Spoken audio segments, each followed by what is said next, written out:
So there's something I want to talk about real quick. Sorry for my insane hair. It is pretty fried. So my husband had a crisis. If you haven't watched my other videos, you might not know about it, but my husband has sickle cell anemia. It is a blood mutation. It's something you're born with when both your parents both have that like part of the gene, and when you come together, it makes the whole illness. So usually, if you have a parent that has it and one that doesn't, you can get sickle cell trait, which is still painful but not as severe with less health issues. So my husband, being the wonderful person he is, was just gifted with the entire illness, the full blown sickle cell anemia.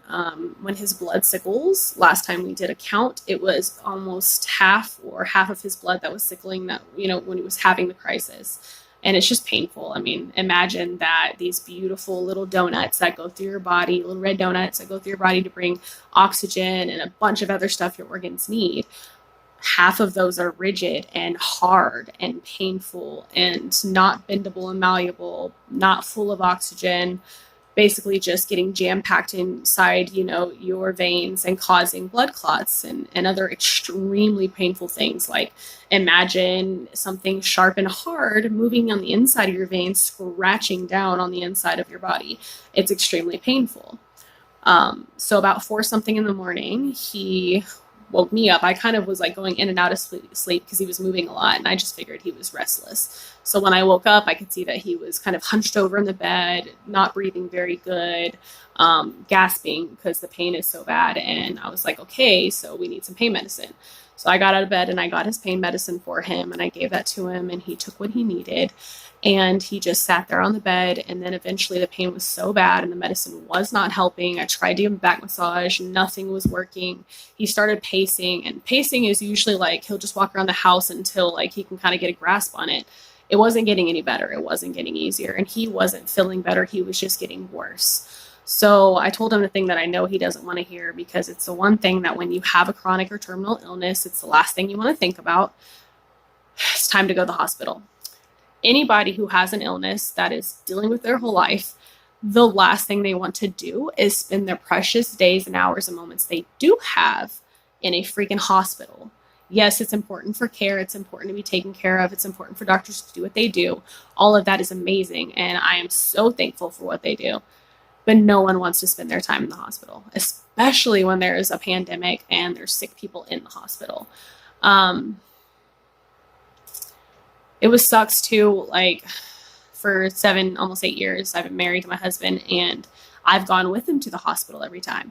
And I've been there to be his advocate, to fight for him. Because if you have anyone who's in a lot of pain and has an illness like this, a lot of times they're pretty doped and can't speak for themselves in the way that they need to be, or maybe can't convey the type of emotion they need to convey whenever a doctor's acting or a nurse is acting a certain way.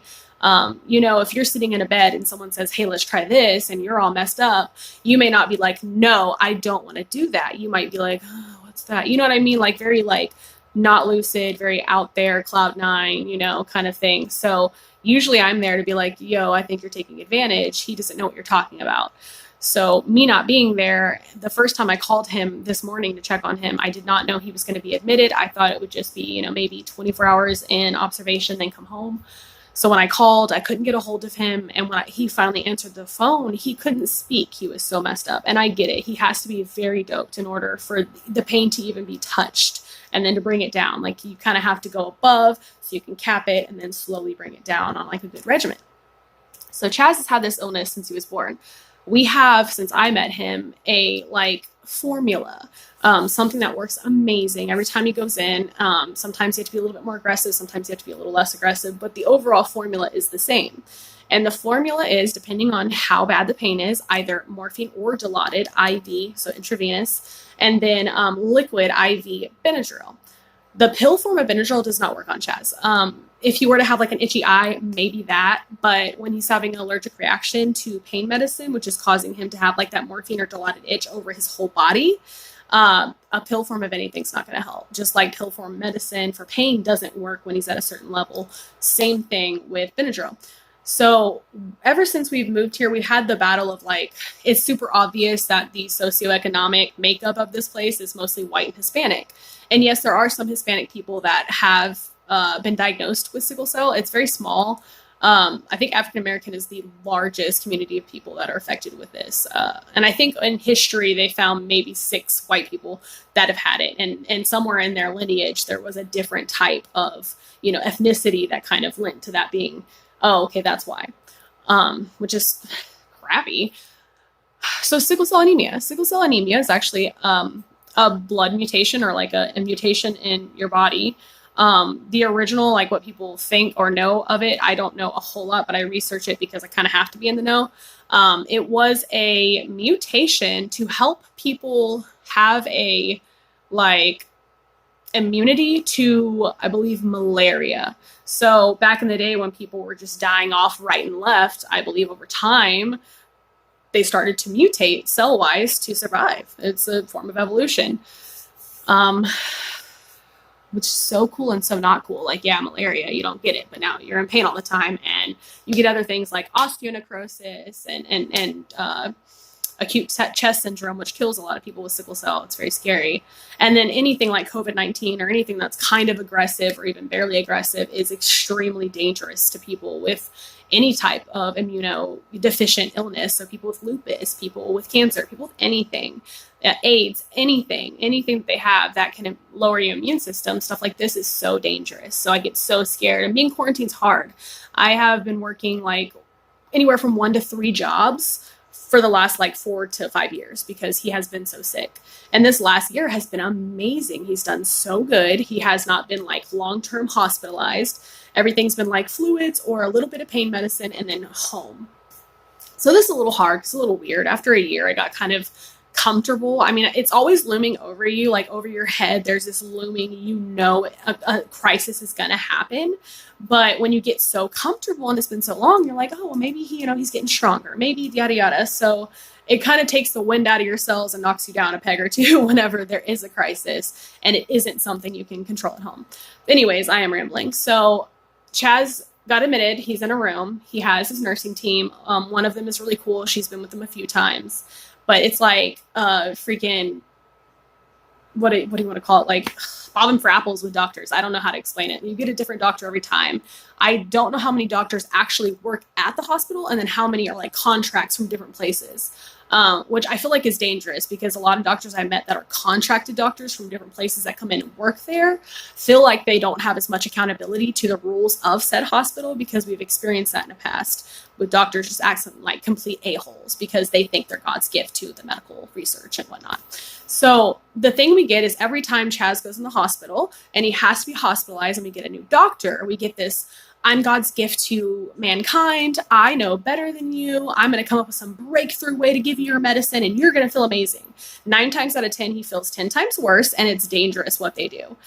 His body's used to a certain way of doing things, and there is some wiggle room, but some doctors just, there's either this, I'm so careful because I know how dangerous it is to make a decision. And then there's this, like, we're aggressive and we're going to try all this crazy stuff and we're just going to pound you with different types of medicine and see what happens. I like neither. I like a good in the middle. I like a doctor who listens to its patients and its patient's family and the people that have been caring for that person and has seen how that person reacts in a normal environment, day to day. When you see Chaz in the hospital, you're seeing one facet of sickle cell. The crisis, the issue, the biggest top tier of shit. Day to day, I see aches and pains, bad crisis that is still manageable at home, and then just things that happen, like emotional things that happen because you have a terminal illness and you know that your time is not guaranteed, and without a cure, you're just counting down the days. It's not a good way to live your life or think, but that is sometimes how he gets stuck. And sometimes I get stuck in that depression too, knowing that one day I am going to be a lonely widow. And that makes me sad. But what I can do right now is to make sure he's healthy as hell and that I am a great advocate. So he got a new doctor. He was getting IV Benadryl. Everything's good. He does get really fudged up, looking like, just like super doped. And that scares a lot of people. But I think if you know narcotics well enough and you've worked kind of in that field, you should have an idea of that's how people look when they're really fucked up. And I think as long as someone's room oxygen, not on oxygen, but just how they breathe normal, I feel like if that's high enough and heart rate is good and they're not dropping in blood pressure, rising in blood pressure, and you have, some lucidity there, I don't think that you have to be so aggressive with taking things away. We went from one doctor who wanted to give him freaking fentanyl, and he got fentanyl and had every bad side effect you can possibly imagine that fentanyl can give you. He took apart an entire machine while he was in this crazy dream state where he thought, no lie, he was on an alien spaceship and he was trying to build a radio to contact me, I feel special, so I could save him. That's the kind of crap fentanyl does. That's why you have people that make this weird drug, Flocka or whatever it is, where they put fentanyl in it and they're on cloud 9, but not in a good way. It's like the 9th level of hell. And so they're seeing and hearing and doing things that are not normal and not there. And it's terrifying. And he was having body tremors and fever spikes and all this crazy stuff that fentanyl can do to you, which is terrible. So if you're on it and you feel like this isn't right for you, you're probably right. Listen to your body and talk to your doctor. Never stop anything without talking to a doctor. A lot of drugs like fentanyl and other pain medicines, if you've been on them for a while and you just cold turkey, it can kill you or do many other things that are bad. So you don't want to put too much stress on your body. There's a proper way to wean through things. So he's at this hospital and the doctor's like, I'm worried about you and your Benadryl level. So I'm over here like at home, like another one of these, like another one of freaking Mother Teresa's, got to save the poor little dude who has sickle cell. You don't know what you're talking about. You take care of elderly people with cancer. You do not take care of Black people, people with sickle cell, people of different minorities other than Hispanic. Why are you acting like right now you're Captain Save a Person? Like you're not, because you're not following the protocol. You're not looking into his paper, which I think anytime you have someone who's been at one hospital multiple times, like I'm talking about, we lived here for like 2-3 years and he's probably been there like 15 or more times. Look at the paperwork. Look at what every other person has done. Look at the beginning when they all make a dumb decision, like put him on pill form, and then look about a couple hours later and see that you went right back to intravenous because pill form doesn't work. And he steadily gets worse. And then he gets stressed and then he gets angry. And so when he's angry and he's on a bunch of drugs, he doesn't always know what he's saying. He can say some pretty messed up stuff, which is why I usually like to be there to be like, Dave, I understand how you feel. Ditto. But you know what I mean? So he has this new doctor, a female, I think, and she has him on pill form and he's upset, like obviously really upset because he's already scratching off layers of skin and it's painful and it's embarrassing and it's emasculating, or, either way, if you're a woman, it takes away your dignity. It's horrible to have to be like scratching your skin off. Like, no, I really need the other stuff. And like have to argue with someone while in so much pain that should be visible. It's just annoying. I feel like doctors a lot of times get into this mode of this is what I prescribe. It works for everyone else. It'll work for you. And that's not the way it is for someone who has a special, unique, horrific illness. There are hardly a lot of people out here that have sickle cell to begin with. Maybe in San Antonio, it's a little bit bigger city. There's probably more. That's where his hematologist and sickle cell doctor is. But because of COVID-19 and how bad his pain is, I didn't want to drive him an hour away and let him sit for an hour and suffer and then have the possibility of bringing him out somewhere where COVID is everywhere and he could die from it. Some people, we get that, we live, we're fine. Other people, like my husband or people with different illnesses, they can die very easily. So we have to take it serious. That being said, since I brought him to this hospital, I still expect for them to read his paperwork, to look at what works for him, to see there is a formula. There is a formula and it works so good if you use it. But since gods, practically, doctors feel like they're gods, they have an ego issue. They want to make it their way. They want to get credit for figuring out something that no one else could. And it's just annoying that you have someone who, he looks young, but he's 33. And if you look on his paperwork, you can see he's 33. We're not catfishing anyone. He is a 33-year-old man. He may look 17, but he's 33. And if you just talk to him and reason with him, even if he's like, out of it, he still knows what the hell he needs. He still knows what's going to get him out of the hospital, the quickest and the safest. And it is exhausting to constantly have to go through these hoops of explaining, I know it's a hard pill to swallow, but in this case, I know more than you. Yeah.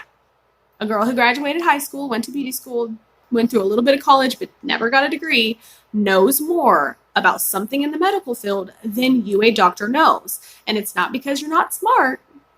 It's because, one, you have a huge ego that you need to deflate a tiny bit. Two, listen to us, talk to us, have a conversation. Don't talk at me. I don't care that you went to school for 8+ years. You're no more important than me. Sorry. I save lives on a regular basis, whether it's calling when I see something horrible happen to someone in domestic disputes, or I don't know, like reporting some shit that's weird, staying in my home and not killing people, because everybody can be infected and sick. There's a million and one things we all do on a regular basis to ensure the safety of someone else's life.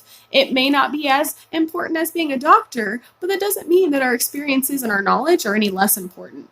I know a lot of things about the medical field I should not know, and only because I have taken care of a man who is so sick, and because I worked in hospice. I didn't work long in hospice because holy crap, that is seriously brain breaking and heartbreaking.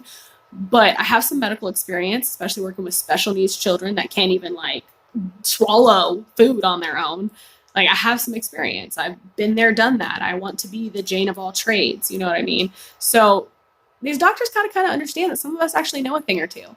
And for instance, my husband had a surgery, came out of the surgery, had so much pain in his chest. And I was like, okay, they're not listening to him. And this scares me because of acute chest syndrome, which kills a lot of people with sickle cell. So I start looking up what it could be and asking my husband, how do you feel? What's going on? Talk to me. And he said it felt like a rubbing feeling and it felt extremely painful when he breathed. So I looked over the internet, I started crossing things off one by one, and I got to one that every single side effect that he was experiencing matched up perfectly, and it's called pleurisy. Pleurisy happens when you have had a surgery or been under anesthesia, and it has something to do with there's an issue with the lining of that liquid around your lungs. And I think the way they solve it is by giving you antibiotics, if I'm right. I could be wrong. And so I told the doctor, I was like, look, dude, this is what he has. I know you don't believe me, you don't have a reason to believe me, but if you will check him out, you'll see that I'm right. And they went on a leap of faith. Thank you for doctors. I believe it was in Colorado. So thank you, Colorado doctors, for having a little bit smaller egos. They checked him out, and sure enough, he had pleurisy. And it's something that can really bother someone and be super painful and can turn into something much worse if not taken care of. Not usually too big of an issue if taken care of. A lot of people who've had surgery probably have had this issue. So that right there, just one little example of me being able to use my brain and to get over my own ego and everybody else's and actually find out what was wrong with him.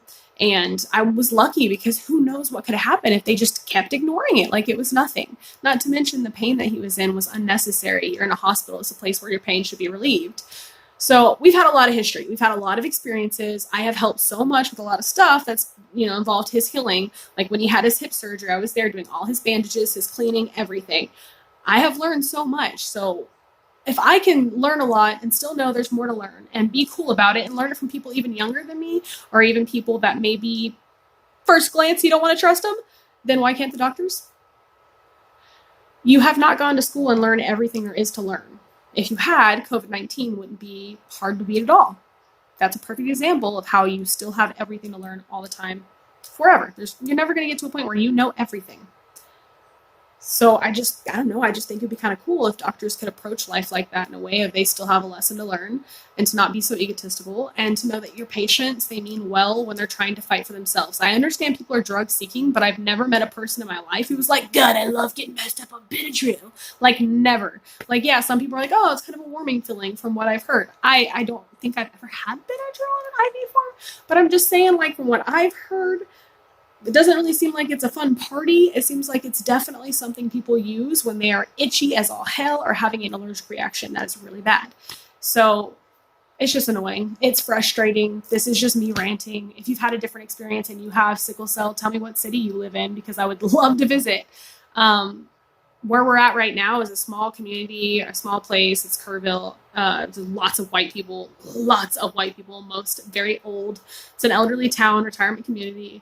But saying all that, it's actually really cool. I mean, there's not much to do, but it's fairly clean. There's some nice shops, some great people. I cut hair out here, and hopefully after all this stuff is over with, I can start cutting hair again because I am definitely going a little cabin fever crazy. I'm sorry this is a lot of ranting, but I'm just frustrated, and I'm still waiting on a call from this doctor to talk to me about this Benadryl IV thing that's going on.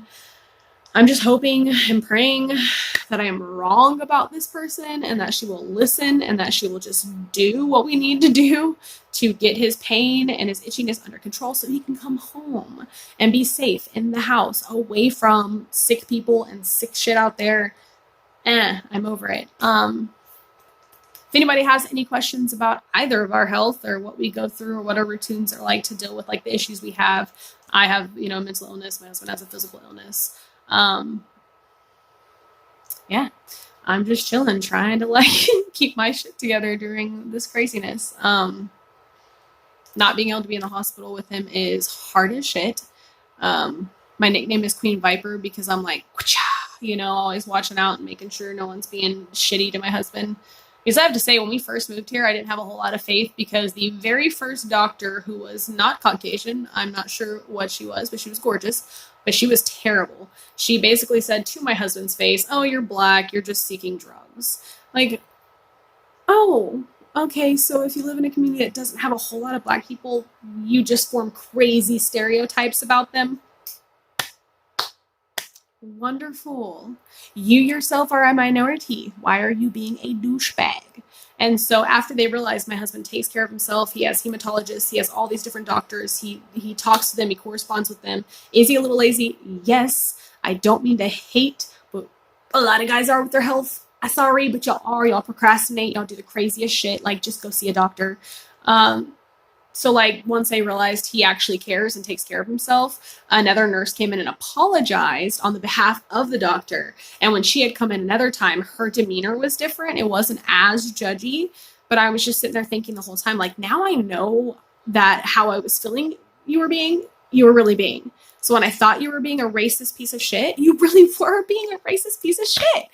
Most of the time when you say that, people are like, "Oh, you're overreacting. They're not racist. They just don't understand." No, she was racist. She was horrible and had so many stereotypes. And it makes me mad that someone who's another minority who probably deals with a lot of the same type of like rudeness and racism or prejudice from people would be a little bit more understanding. And guys, stop. There's a difference between making patterns of how people act and just blanketing an entire race for a behavior that maybe a few people you've met have. Stop. There's a difference between making patterns and being a huge douchebag. Okay? It's rude and it's crappy and I don't like it. I don't like when people come to me and say weird stuff. Like, yeah, it does not happen as often as I'm sure it happens to other people with different complexion. But yeah, you still deal with stuff when you're Jewish and Italian.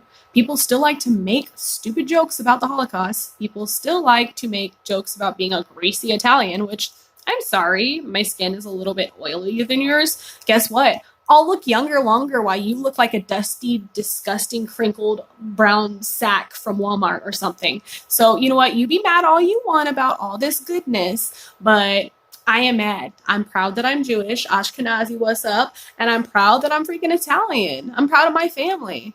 Like, I'm supposed to be mad? No. Stop hating on people. Everyone has their beautifulness. Everyone can be proud of where they're from. There's nothing wrong with that.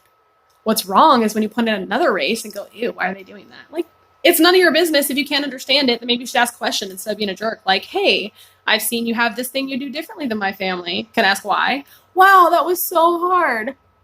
It's like, okay, I don't know how this turned in from like me ranting about my husband to like this, but probably because as a married couple that lives in a white town with a lot of old people, we deal with some stares sometimes and sometimes some comments. But I will say, huge shout out to some of the women in this town.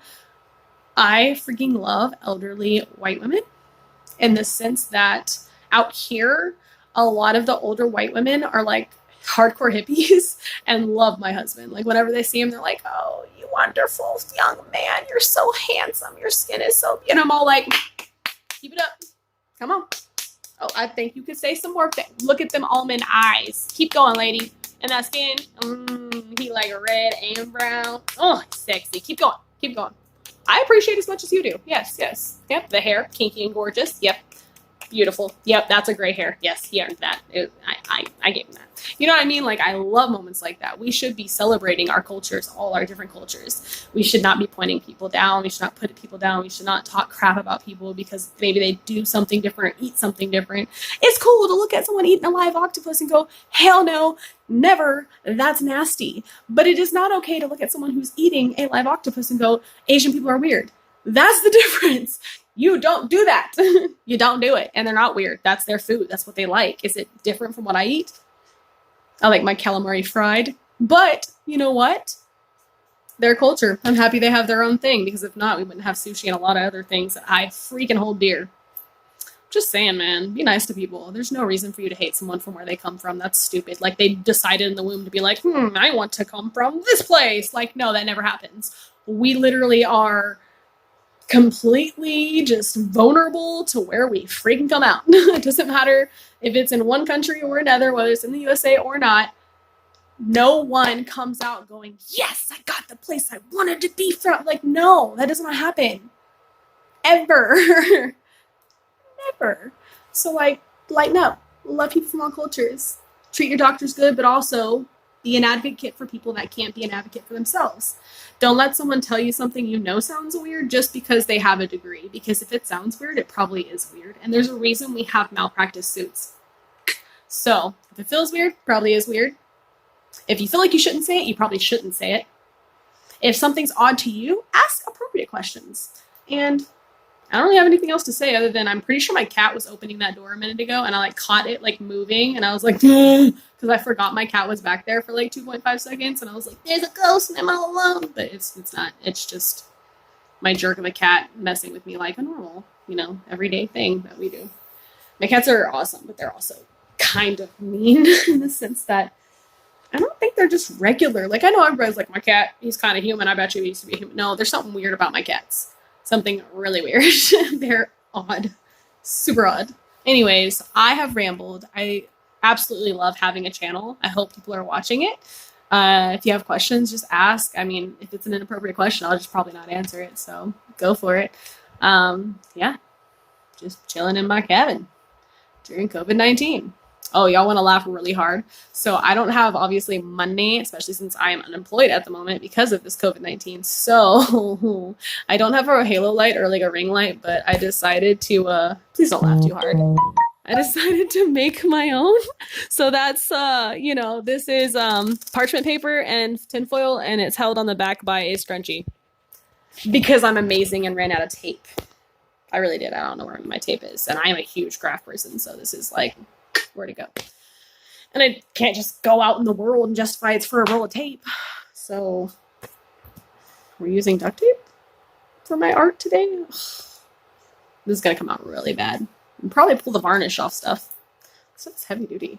But how fun is this? Like, if you were going to kidnap someone, get this tape. Why would you get silver? I mean, festive. They even have chevron. Amazing. Anyways, what y'all think about my hair? I need someone to drop a comment and say something because I have to change it, because in person, when you're up close, it doesn't look as purple as it does here. It looks like a weird red brown. It is odd. This is nice how it's catching, probably because my windows are open, but yeah. Anyways, I'm saying bye for real this time, okay? I'm gonna give my shout outs. I love Brandy TV. You're amazing. Okay. Okay. Chills, your voice. Gah, sometimes it literally makes my skin crawl, but it's the best thing about your channel, and your videos are awesome. So you should definitely keep that up. I don't know if I'm going to check out your, I don't know if I'm going to check out your 15 mixtape. I did check out one of your songs. It has potential. I think that your writing skills are amazing if you're writing your own stuff. I do think that there's some heart there. I don't know. I kind of want to see a video of you just stunting, like, really hard.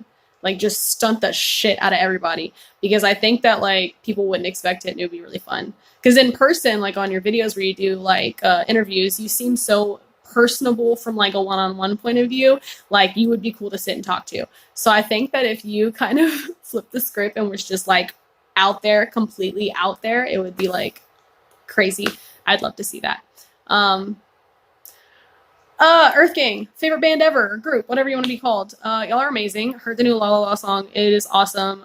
The video totally, like, some of the art reminds me of Boondocks. I don't know why, but like some of the kids, how they're sitting and like listening. Just the art reminds me of Boondocks. It reminds me of why the hell have y'all not created a comic book and or cartoon yet? Because I think you two together could make one of the coolest, newest, craziest kind of like musical kind of cartoon. I don't know, musical anime. Anyways, you guys are awesome. I love your music. I think it's amazing. Kamau, you are sick as shit. Anybody who has not checked out Kamau yet, it is not spelled the way it looks. It's like Kamuu or something like that. I could be pronouncing that wrong, but the guy's amazing. Some of his songs might make you cry. Some of them will just make you want to jam. He's awesome, and his heart is amazing, and I could listen to him any day. Toby Nigwe and the Originals, those are sick musicians to listen to. Check them out. Heat Rock is probably one of my favorite songs by Toby Nigwe.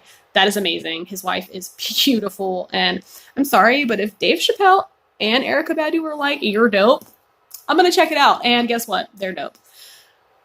Also, Dave Chappelle and Erykah Badu. I mean, not necessarily together, but just both of you. Like, amazing. The mind of Dave Chappelle is amazing. Like, I feel like if anyone did TED Talks on how to not be a horrible human, it could be Dave Chappelle. He's amazing. Erykah Badu is just a beautiful wildflower that always trips me out every time I see a video of her. Is there anybody else we need to do shout outs for? Oh, and I didn't say Brandy TV. Randy, you're amazing. And I'm so sorry that Mr. Beans died. That was the most amazing little puppy ever. And to watch you hold him is the cutest thing, because there was so much chemistry between you two, like best friends. I love it. Your channel has got me through some of the hardest times in my life when I could not laugh at anything, when all I felt like was hiding or dying. Your stuff, your humor, the edibles you try, all that kind of stuff, like, it's just such a good, well-rounded channel. You're amazing. And you and your husband are just so freaking adorable. Me and my husband watch you and your husband, and we just laugh and have such a great time. And y'all actually inspired us to do a snack crate. So thank you for that. And segue, we'll be having some awesome unboxing from Snack Crate soon. I did one where I picked out things I wanted on my own because I wanted like a cool little box just to like try things from different parts of the world. And then I went ahead and started the subscription, and the first box is the Caribbean, and it looks really good, and I'm super excited because I can't go to the Caribbean right now, so at least I can try some stuff in the Caribbean, right? Anywho, I really do like you guys, and I think with time I could love you guys. So y'all stay on my channel. Bye.